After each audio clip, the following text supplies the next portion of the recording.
All right, Tony. So let's talk a bit about Omnigent. I saw the release. What is this about? Like, how is it working? Tell me. All right, let me tell you. So Omnigent is our new open source project. We just released it last week, actually. Yeah. So it's hot off the press. So I can tell you a bit about it, actually. So Omnigent, I think there's like 3 things you need to know is that we're trying to solve the problem of control, composition, and collaboration. And the way we're doing that is we're building a new meta harness that sits on top of all the other coding harnesses out there. So it's not like it's not like Claude Code, like Codex. It's like something on top of that. Exactly. So you use one of these when you use Omnigent. Exactly. And that's why we call it a meta harness. Yep. And you would like to see a demo. Yeah, let's have a look. Do you wanna come closer? All right.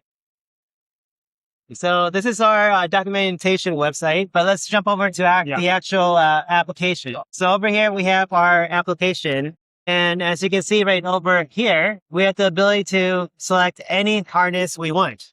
Claude Code, Codex. We even have Polly and Debby, which are custom agents that we have built on using Omnigent. What these agents... These one are from Omnigent. Exactly. Yeah, so these are our custom agents. And what it actually allows us to do, so for example, Polly, what Polly can do is that when we start an agent chat with Polly, and we ask it to do a task, it can actually kick off a bunch of sub-agents to do subtasks for us. For example, it can tell Claude to do a certain task, and then it can tell Codex to do another task. Like to review, for example. Exactly. Yeah, so you have a really big code base, and you have a lot of subtasks you want to do. You can spin up a bunch of agents that are all orchestrated with a parent agent called Polly. And where is it running? When I run something, can I close my laptop and it's going to run somewhere? Yes, but it really depends, right? So if you have your machine as a host, you actually have to keep your machine running. Yeah. But what you can actually do is have a remote server. Okay. So if you have a remote Omnigent server, you can now run your machine as the host. So you type the question like this. Exactly. In your laptop. Mm-hmm. And then it runs on the host.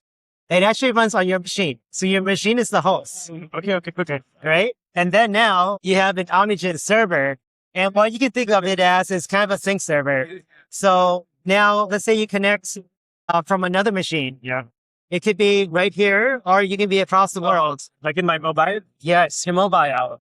You can connect to the same session and see the same session that you see on your local host machine. Got it.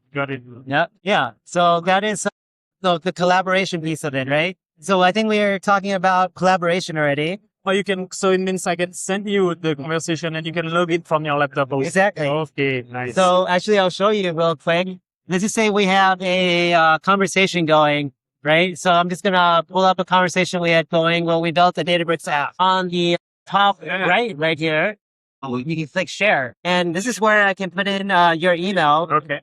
I can give you read or edit access and then grant you the access. And once I grant you access, I copy this link. I can send it to you. You can open it up on your mobile phone. And see everything. Exactly.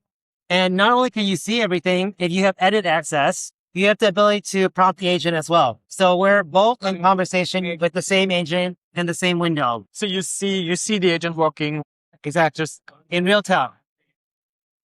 So like I said, if we talked about collaboration, composition is being able to select your agents, right? Yes. And then now the third piece is control. So one thing that is a problem, for example, is that all these harnesses out there, they lack certain controls. For example, if we want to limit how many tokens we are spending, we don't have a way to do that right now. But in Omnigent, we do. So if we look back into the UI, top right again, we have this icon right here with the ability to add policies. So we already have a policy right here. So I'm just going to remove it real quick so we can show what's going on. We have no policies. Look at, and we now have this window where we can add some policies. Nice. We have a bunch of pre-built policies already built into Omnigent, but a good one that we always look at is the session cost budget policy.